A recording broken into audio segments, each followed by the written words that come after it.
নমস্কার বন্ধুরা, আশা করি আপনারা সকলেই ভালো আছেন এবং সুস্থ আছেন। রাধাকৃষ্ণ চ্যানেলে আপনাদের সকলকে স্বাগত জানাই। প্রেমানন্দ মহারাজজিকে একজন ভক্ত প্রশ্ন করছেন, মহারাজজি, আমি 1 বছর ধরে আপনার কথা মতো নাম জপ করছি, ভগবানের সেবা করছি, কিন্তু তবুও আমার জীবনে কোনো পরিবর্তন দেখতে পাচ্ছি না। আর এত সমস্যা যে আমার পিছু ছাড়ছে না, এমনটা কেন হচ্ছে মহারাজজি? এই কথা শুনে প্রেমানন্দ মহারাজজি উত্তরে বলছেন, ধৈর্য ধরো আর ভগবানের নাম জপ করো, ভগবানের সেবা করো। আমি তোমাদের বলছি, প্রথমে তোমার যে জমে থাকা পাপগুলো আছে সেগুলোকে শেষ হতে দাও। একবারে যখন তোমার পাপের বোঝা হালকা হয়ে যাবে, তখন তুমি নিজেই দেখবে তোমার হৃদয় মন কেমন আনন্দে ভরে উঠবে, আর মন খুশিতে ভরে উঠবে। এটাই হলো আনন্দের পথ। তারপর প্রেমানন্দ মহারাজজি বলছেন, যারা একমাত্র ঈশ্বরের শরণ নিয়েছেন তারাই কিন্তু এই আনন্দের অনুভব করতে পারবে। আর আমাদের জীবনের উদ্দেশ্য কি? যে আমরা সবসময় আনন্দে থাকি। তারপর তুমি যদি ভাবো আমার কাছে অনেক টাকা পয়সা সুখ সুবিধা চলে এলো, তখন তুমি ভাবলে আমি অনেক আনন্দে থাকবো। এমনটা কিন্তু নয়, কারণ যাদের অনেক ধন সম্পদ টাকা পয়সা আছেন তাদেরও কিন্তু মৃত্যুর ভয়ে চিন্তা আছে। তাই নিজের যা কিছু চিন্তা ভাবনা সমস্ত ভগবানের উপর ছেড়ে দাও, আর তুমি কর্ম করো, তাহলে দেখবে তোমার সব মনস্কামনা পূর্ণ হয়ে গেছে, এবং তখন দেখবে তোমার আর কোনো কিছু নিয়ে অভাব বোধ হচ্ছে না। তারপর প্রেমানন্দ মহারাজজি বলছেন, আমরা কত জন্ম ধরে ভুল পথে চলেছি, কত নোংরামি আমাদের মধ্যে জমে আছে, কিন্তু যখন তুমি সৎ পথে এসে ভগবানের নাম জপ ভগবানের সেবা করবে, তখন কিন্তু মায়া তো ভয় দেখাবে, তোমার সামনে এমন পরিস্থিতি তৈরি করবে, তখন তোমার মনে হবে নাম জপ করে তো আমার কিছুই হলো না, আগের মতোই তো আমার পরিস্থিতি আছে। তখনই মানুষ কিন্তু ধৈর্য হারিয়ে ফেলে আর ভুল পথে চলে যায়, খারাপ কাজ করে। তারপর মহারাজজি আমাদের একটা সহজ উদাহরণ দিচ্ছেন, যদি তুমি কাটা ভরা নোংরা জমিতে প্রথমবার চাষ করো, তাহলে কিন্তু দেখবে প্রথমবার ফসল ভালো হচ্ছে না, কিন্তু এই একই জমিতে যখন তোমার 2-3 বার ধান চাষ করা হয়ে যাবে, তখন তুমি দেখবে তোমার ফসল ভালো হচ্ছে।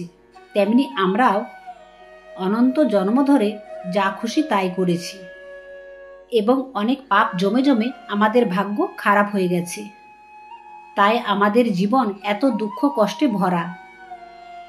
এবং যখন হঠাৎ নাম জপ শুরু করেছো, তখন তো পাপের ঝড় উঠবে। কাম ক্রোধ লোভ এরা সবাই তোমাকে টেনে নামাতে চাইবে, কিন্তু সেই সময় তোমাকে ভগবানের নাম শক্ত করে ধরে থাকতে হবে। যখন প্রবল ঝড় বৃষ্টি আসে, তখন মানুষ কোনো ছাদের নিচে কোনো গাছের আড়ালে আশ্রয় নেয়, তেমনি তুমি ভগবানের নামকে আঁকড়ে রাখো, কারণ ভগবান নিজেই বলেছে, যে আমার আশ্রয় নেয় সেই এই কঠিন মায়া পার হতে পারে। যতই মায়ার ঝড় আসুক, তুমি আমাকে কখনো ছেড়ে দিও না। তারপর প্রেমানন্দ মহারাজজি আরো বলছেন, তোমাকে হয়তো অনেকেই বলবে, নাম জপ করে কি লাভ হলো, দেখছিস তো কোনো পরিবর্তনই হচ্ছে না। তাদের কথা শুনে কিন্তু মায়া তোমাদের মনকে সন্দেহে ভরিয়ে দেবে। তখন যদি তুমি ভাবো ওরা ঠিকই বলছে, তাহলে তুমি আবার ভুল পথে নেমে যাবে, তখন কিন্তু তোমাকে পস্তাতে হবে। তাই তোমাদের খুব ধৈর্য নিয়ে ভগবানের নাম জপ সেবা করতে হবে। আর নাম জপকে এমনভাবে গ্রহণ করো যেমন তোমার এটা জীবনের একমাত্র ওষুধ। তারপর লাভ হোক বা না হোক, অপমান হোক বা সম্মান, আমি আর কখনো ভগবানের নাম জপ ছাড়ব না। যে এমন প্রতিজ্ঞা করতে পারে সেই কিন্তু মায়াকে জয় করতে পারে এবং আনন্দ সাগরে ডুবে যায়। তারপর মহারাজজি বলছেন, তোমরা যদি কখনো দেখো নাম জপ শুরু করার পর তোমার কাজ কিন্তু খুব সহজেই হয়ে যাচ্ছে, তাহলে কিন্তু মনে রাখবে এটা কিন্তু নামের ফল নয়, এটা কিন্তু তোমার আগের জন্মের ভালো কাজের ফল। তারপর মহারাজজি বলছেন, এমনও হতে পারে নাম জপ শুরু করার পর কিন্তু সব কিছু খারাপ হতে শুরু করলো, অনেক সমস্যা এলো, এটা কিন্তু নামের ফল নয়। এর মানে হলো তোমার যত জমে থাকা পাপ সেগুলো নষ্ট হতে শুরু করছে। তাই বিবেক বুদ্ধি দিয়ে চলো, আর যত সৎসঙ্গ করবে, নাম জপ করবে, ভগবানের সেবা করবে, তত তোমার জীবনে উন্নতি হবে এবং এই বিবেক বুদ্ধি তোমাকে সঠিক পথে এবং সঠিক রাস্তায় নিয়ে যাবে। তাই তোমার উন্নতি এবং দুর্গতি দুটোই কিন্তু তোমার হাতেই রয়েছে। তাই শুধু ধৈর্য ধরো এবং নাম জপ করতে থাকো এবং নতুন করে কোনো আর খারাপ কাজ করবে না, তাহলেই দেখবে তোমার উন্নতি নিশ্চিত।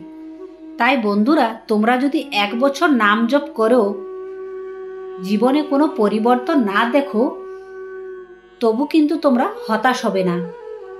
ভগবান উনার কাজ উনি ঠিক করছেন, কিন্তু তুমি এখনো তাও বুঝতে পারছো না। তাই ধৈর্য ধরো, নাম জপ চালিয়ে যাও, ভগবানের সেবা করো, সৎসঙ্গে যাও, তাহলে দেখবে তোমার হৃদয় আনন্দে ভরে উঠেছে আর দেখবে তোমার সমস্ত বাধা কিন্তু দূর হয়ে গেছে। তাহলে বন্ধুরা, আজকের ভিডিওটি এখানেই শেষ করলাম। আপনাদের যদি ভালো লেগে থাকে তাহলে অবশ্যই লাইক, কমেন্ট আর শেয়ার করতে ভুলবেন না। আর যারা আমার চ্যানেলে নতুন হচ্ছেন তারা চ্যানেলটিকে অবশ্যই সাবস্ক্রাইব করে দেবেন। জয় শ্রী কৃষ্ণ। রাধে রাধে।